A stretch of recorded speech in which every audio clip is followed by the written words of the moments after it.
Again, welcome to this installment of The Resilient Entrepreneur. I'm John Danner with my co-host in absentia for this particular installment, Mark Cooper-Smith, and our client, the Nick. I wanted to focus this segment on the last stage of the failure value cycle, remember. And this was a stage that, frankly, Mark and I were surprised to add. It was not something we'd thought of when we began the process of doing the research and writing the book. But several of the interviews that we conducted and the people that we talked with strongly recommended that we include this in this particular framework. And we asked why. One of our interviewees was a former Top Gun pilot, and he talked about the power of checklists, the power of capturing the memory of past mistakes in the world of aviation, in particular fighter pilots, but all aviation. Because he said checklists are a way of using the memory of past failures to prevent future mistakes and future failures. And that rang true to us, just as it did for Atul Gawande in his famous book, The Checklist Manifesto, which was the result of his research into how to avoid unnecessary mistakes in surgeries and operating rooms around the world. So at their suggestion and with their wisdom, we took their advice and included it as the seventh stage. So what can you do to capture the value of a failure that has already happened? You've dealt with it, you've reflected on it, you've rebounded from it, it's over. But what can you do to still capture learning from it and share that learning with your team and your organization? Well, I'll start by asking you whether or not you've ever seen Stan the Dinosaur. This is right at what's known as the Googleplex, Google's world headquarters. Why is Stan the Dinosaur there, other than the fact that it turns out he happened to have been discovered there, but before the skeleton was restored by the founders of Google?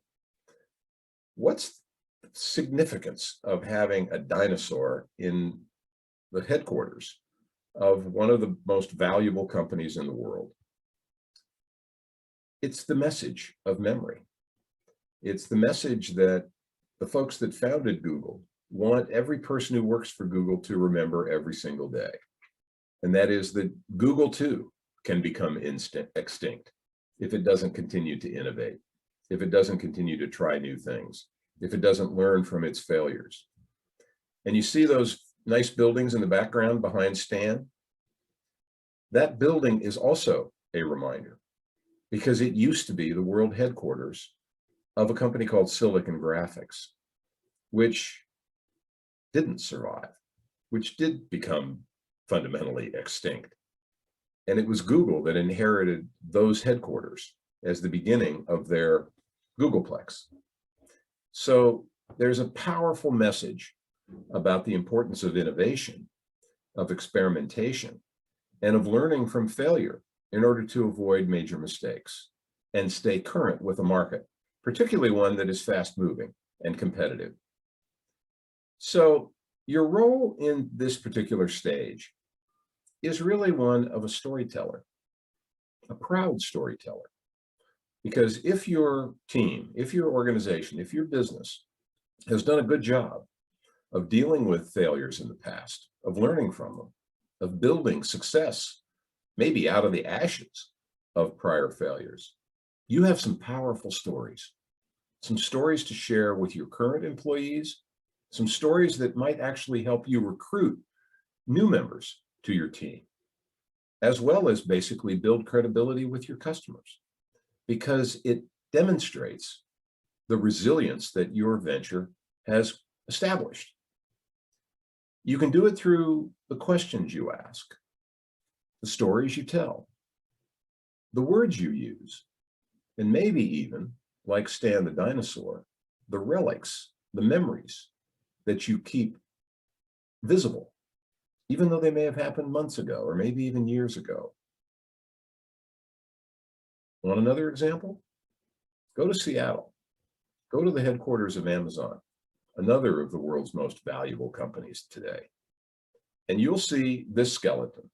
Now, this happens to be a cave bear from the Ice Age. It was bought by Jeff Bezos in the early days of a venture that Amazon started and then shut down. It failed. But it is there as a reminder, just like Stan the dinosaur, to do what Jeff Bezos talks about, staying in day one, keeping focused on learning, being willing to try things, thinking like a startup, like you folks are doing. Remembering how you've dealt with failure in the past, having the confidence and the pride that goes with having survived those failures, but more importantly, having learned about them, having applied the lessons to your current business, to your current thinking, to how your team functions today. Because memory is one of the most powerful ways in which you can do what Mark and I have been suggesting from our very first introductory video in this series. And that is turning failure from a regret into a strategic resource that can improve your odds of doing what you really want to do all along, which is to succeed, to have your venture be something you're proud of, that your customers like, that you enjoy, that your team members are proud to have contributed to. So that's stage 7 in the failure value cycle. Important? Important because it helps us keep those insights alive. Thanks. Good luck.